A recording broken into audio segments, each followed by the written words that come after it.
Hello friends, எல்லாருக்கும் வணக்கம். இந்த ஒரு வீடியோவில் நம்ம எதை பற்றி பார்க்க போகிறோம் அப்படின்னா, இந்த கிராம ஊராட்சி செயலாளருக்கான நேர்காணல் எந்த தேதியிலேருந்து நடக்க போகுது, அதாவது இந்த ஜனவரி மாதம் நடக்குமா இல்லை பிப்ரவரியிலேருந்து நடக்க போகுதா, இந்த ஊராட்சி செயலாளருக்கான நேர்காணலுக்கு ஹால் டிக்கெட் எப்போ ரிலீஸ் பண்ண போகிறாங்க, அதற்கப்புறம் ஏற்கனவே இவங்க கொடுத்துருக்கக்கூடிய லிஸ்ட்டில் உள்ளவங்கள கூப்பிடுவாங்களா இல்லை புது லிஸ்ட்டு வந்து அவங்க மீண்டும் வந்து பப்ளிஷ் பண்ண போகிறாங்களா அப்படின்ற டீட்டெயில்ஸ் வந்து பார்த்திங்க அப்படின்னா இந்த ஒரு வீடியோவில் பார்க்கலாம். ஸோ வீடியோவை ஸ்கிப் பண்ணாமல் கடைசி வரை பாருங்கள். அதற்கு முன்னாடி நம்ம சேனலை நீங்கள் ஃபர்ஸ்ட் டைம் பார்க்குறீங்க அப்படின்னா மறக்காமல் ஒரு சப்ஸ்கிரைப் பண்ணிட்டு பாருங்கள். அப்படின்னா தான் இந்த கிராம ஊராட்சி செயலாளர் சம்மந்தமான ரெகுலரான அப்டேட் உங்களுக்கு நோட்டிஃபிகேஷனாக வரும். மறக்காமல் இந்த ஒரு வீடியோவை லைக் பண்ணிவிடுங்க. ஸோ கிராம ஊராட்சி செயலாளருக்கான இன்டர்வியூ வந்து விரைவில் நடக்க போகுது. ஸோ ஆல்ரெடி நம்ம பொங்கலுக்கு முன்னாடியே சொல்லியிருந்தோம், இந்த மாதிரி மதுரை கோர்ட்டில் கேஸ் வந்து போயிட்டுருக்கு. ஸோ அந்த கேஸ் காரணமாக தான் வந்து இந்த கிராம ஊராட்சி செயலாளருக்கான இன்டர்வியூ, அதாவது எக்ஸாம் ஆகட்டும் இன்டர்வியூ ஆகட்டும் தள்ளி வச்சுருக்காங்க அப்படின்றத சொல்லியிருந்தோம். ஸோ பொங்கலுக்கு அப்புறமும் கூட கேஸ் போட்டிருந்தாங்க. இந்த கேஸ் வந்து பார்த்திங்க அப்படின்னா நேற்று முற்றிலும் வந்து தள்ளுபடி பண்ணிட்டாங்க. அதாவது தள்ளுபடி பண்ணது மட்டும் இல்லாமல், ஸோ மதுரை கோர்ட்டோட ஜட்ஜ் வந்து தள்ளுபடி பண்ணது மட்டும் இல்லாமல் விரைந்து இந்த ஊரக வளர்ச்சி மற்றும் ஊராட்சி துறைக்கான காலி பணியிடங்களை நிரப்ப சொல்லி உத்தரவு பிறப்பிச்சிருக்கிறாங்க. ஸோ இந்த உத்தரவின் அடிப்படையில் அனைத்து அரசாங்க துறையில் இந்த ஊரக வளர்ச்சி மற்றும் ஊராட்சி துறையில் நேர்காணல் நடத்துறதுக்கான வேலைகளில் ஈடுபட்டுருக்காங்க. ஸோ இந்த நேர்காணல் எப்போ நடக்கும் அப்படின்றத வந்து நிறைய பேர் கேட்குறீங்க. ஸோ நேர்காணல் எப்போ நடக்கும், அதற்கப்புறமாக இதற்கான பணி நியமனம் வந்து பார்த்திங்கன்னா பிப்ரவரி இறுதிக்குள்ளே, அதாவது இந்த ஊராட்சி துறைக்கான பஞ்சாயத்து செக்ரட்டரிக்கான வேலை பிப்ரவரி மாதம் இறுதிக்குள்ளே இந்த பணி நியமனம் வந்து நடைபெறும் அப்படின்றத சொல்லியிருக்காங்க. அதாவது பிப்ரவரி முடியறதுக்குள்ளேயே அனைத்து இந்த ஊராட்சி செயலாளருக்கான அந்த காலி பணியிடங்கள் அனைத்துமே நிரப்பப்பட்டு விடும் அப்படின்றத சொல்லியிருக்காங்க. ஸோ இந்த வேலையை பொறுத்தளவில் நமக்கு எக்ஸாம்ஸ் எதுவுமே கிடையாதுன்றது எல்லாத்துக்கும் தெரியும்.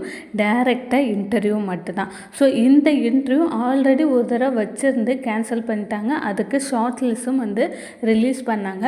அந்த ஷார்ட் லிஸ்ட்டில் வந்து பார்த்திங்க அப்படின்னா அதாவது நிறைய மார்க் எடுத்தவங்க தான் வந்து செலக்ட் ஆகும் அப்படின்ற மாதிரியான கணக்கெல்லாம் வந்து இருந்தது. ஆனால் நிறைய மார்க் எடுத்தவங்களும் செலக்ட் ஆகியிருக்காங்க, 250 மார்க் எடுத்தவங்களும் செலக்ட் ஆகியிருக்காங்க. அந்த ரேங்க் லிஸ்ட்லேயே வந்து பார்த்திங்க அப்படின்னா குறைவான மார்க் உடையவங்க ஒருத்தர், அதிகமான மார்க் உடையவர் ஒருத்தர், அந்த மாதிரி தான் வந்து செலக்ட் பண்ணியிருக்காங்க.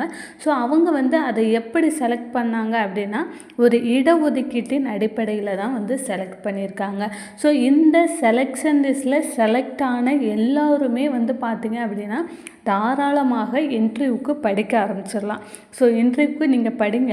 உங்களுக்கு இந்த ஜனவரி மாத இறுதிக்குள்ளேயே ஏதாவது ஒரு நோட்டிஃபிகேஷன்ஸ் இந்த டிஎன்ஆர்டியிலேருந்து உங்களுக்கு வந்துடும், அதாவது ஊராட்சி துறையிலேருந்து வந்துடும். ஸோ லெட்டர் அனுப்புவாங்களா இல்லை ஹால் டிக்கெட் பப்ளிஷ் பண்ணுவாங்களா அந்த மாதிரிலாம் கேட்டிருந்தீங்க. ஸோ லெட்டர் வந்து அனுப்ப மாட்டாங்க. ஏன்னா ஒவ்வொருத்தருக்கும் தனித்தனியாக லெட்டர் அனுப்பி பிப்ரவரி மாதத்துக்குள்ளே முடிக்கிறது அப்படின்றது கஷ்டம். டைரெக்டாக நம்மளுடைய இந்த ஊரக வளர்ச்சி மற்றும் ஊராட்சி துறையோட வெப்சைட்டில் தான் ஹால் டிக்கெட் வந்து ரிலீஸ் பண்ணுவாங்க. ஸோ ஜனவரி இந்த இன்னும் ஒரு 4 நாட்களுக்குள்ளே, இந்த வாரத்துக்குள்ளேயே அதற்கான நோட்டிஃபிகேஷன்ஸ் வந்து வந்துடும். ஸோ பிப்ரவரி ஃபஸ்ட்டு வீக் வந்து பார்த்திங்கன்னா இன்டர்வியூ வைக்கிறதுக்கான சான்ஸ் இருக்குது. ஸோ இன்டர்வியூக்கு இதுவரை படிச்சுட்டு இருந்தவங்க தாராளமாக நீங்கள் படிக்க ஆரம்பிச்சிடலாம். ஸோ பிப்ரவரி ஃபஸ்ட்டு வீக்கில் உங்களுக்கு இன்டர்வியூ வச்சா கூட second weeks, third week, last வீக்கில் வந்து பார்த்திங்க அப்படின்னா உங்களுக்கு டைரெக்டாக பணி நியமனம் வந்துடும். ஸோ இந்த இன்டர்வியூக்கு போனவங்க எல்லாருமே வந்து பணி நியமனம் கிடைக்குமா அப்படின்னு கேட்டிங்கன்னா கிடைக்காது. ஸோ எப்படி வந்து இடஒதுக்கீட்டின் அடிப்படையில் இன்டர்வியூக்கு தேர்ந்தெடுத்தாங்களோ அதே போல் அந்த இடஒதுக்கீட்டின் அடிப்படையில் தான் உங்களை வந்து லாஸ்ட்டாக ஃபைனலாக பணி நியமனம் கொடுக்க போகிறாங்க. ஸோ இதில் கம்மியான மார்க் உடையவர்களும் செலக்ட் ஆகலாம், அதிகமான மார்க் உடையவர்களும் செலக்ட் ஆகலாம். ஸோ எப்படி செலக்ட் பண்ணுறாங்க அப்படின்னா இந்த இடஒதுக்கீட்டின் அடிப்படையில் முன்னுரிமை ப்ளஸ் இடஒதுக்கீடு, இது அனைத்து அடிப்படையிலையுமே வந்து பார்த்திங்க அப்படின்னா செலக்ட் பண்ண போகிறாங்க. ஸோ செலெக்ஷன் ப்ராசஸை பொறுத்தளவில் இந்த மாதிரி தான் வந்து இருக்க போகுது. ஸோ நமக்கு வந்து இந்த வார இறுதிக்குள்ளேயே நமக்கு இதிலேருந்து ஏதாவது ஒரு நோட்டிஃபிகேஷன்ஸ், ஒரு இன்ஃபர்மேஷன்ஸ், இன்டர்வியூ பற்றின தகவல் வந்து கிடைச்சிரும். அதே போல் பார்த்திங்க அப்படின்னா இந்த ஊரக வளர்ச்சி மற்றும் ஊராட்சி துறையிலேருந்து புதிதாக சுமார் 700 வேக்கன்சிஸ் வந்து அறிவிச்சிருக்கிறாங்க. ஸோ அதையுமே வந்து செக் பண்ணி பாருங்கள். ஸோ இதுவரை அப்ளை பண்ணாதவங்க தாராளமாக அப்ளை பண்ணலாம். இந்த ஊராட்சி துறை செயலாளர் சம்மந்தமான ரெகுலர் அப்டேட்க்கு மறக்காமல் நம்ம சேனலை ஒரு சப்ஸ்கிரைப் பண்ணுங்கள். இந்த வீடியோவை மறக்காமல் லைக் பண்ணிவிடுங்க. தேங்க்யூ.